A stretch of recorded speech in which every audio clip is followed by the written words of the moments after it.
कर्तव्य, दादा और पोते की दिल छू लेने वाली कहानी। रोहन कानपुर की एक प्राइवेट कंपनी में कार्य करता है। उसका परिवार भी वहाँ उसके साथ ही रहता है। उसकी पत्नी, एक बेटा और उसके वृद्ध पिताजी। आजकल रोहन के पिताजी अक्सर बीमार ही रहा करते थे। उम्र अधिक होने की वजह से उनकी तबीयत लगातार खराब होती जा रही थी। रोहन ऑफिस और पिताजी की बीमारी में बहुत ही उलझा जा रहा था। एक दिन रोहन के पिताजी की तबीयत बहुत अधिक खराब हो गई। रोहन की पत्नी ने पिताजी को खाने के लिए कहा, लेकिन उन्होंने इशारे से ही खाने के लिए मना कर दिया। शायद वो अपनी बात को अपने मुख से कहने में असमर्थ थे। वो मन ये सोचकर परेशान होते जा रहे थे कि मैं सभी के लिए बोझ बन गया हूँ।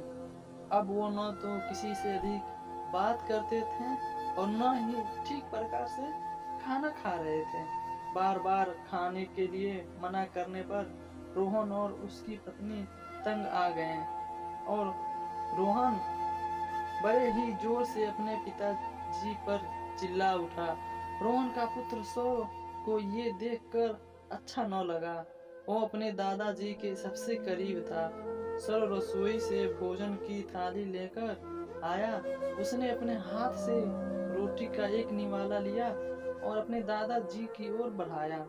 दादाजी ने सौरव को हाथ पकड़ लिया और फिर से इशारे से खाने के लिए मना किया।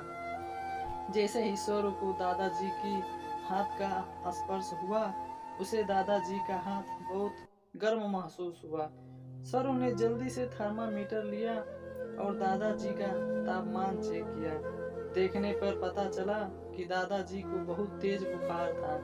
बिना देर किए सारे ने बुखार की दवा अपने दादाजी को दे दी। कुछ ही समय में दादाजी तापमान सामान्य हो गया। अब दादाजी और पोते ने मिलकर एक साथ भोजन किया। दादाजी ने अपने पहले से खुश नजर आ रहे थे। यह देख रोहन और उसकी पत्नी अपने आप पे बहुत शर्मिंदा हुआ। वो समझ चुका था कि परेशानी बहुत ही अधिक छोटी थी, लेकिन उसने ही उसे बड़ा कर दिया था। रोहन और उसकी पत्नी ने पिताजी से माफी मांगी और अब सब कुछ सामान्य हो गया था। उम्मीद करता हूँ ये कहानी आपको अच्छी लगी हो। नए हैं तो हमारे चैनल को सब्सक्राइब कीजिए, ज़्यादा से ज़्यादा शेयर कीजिए, लाइक कीजिए। मिलते हैं नेक्स्ट स्टोरी में, तब तक के लिए धन्यवाद।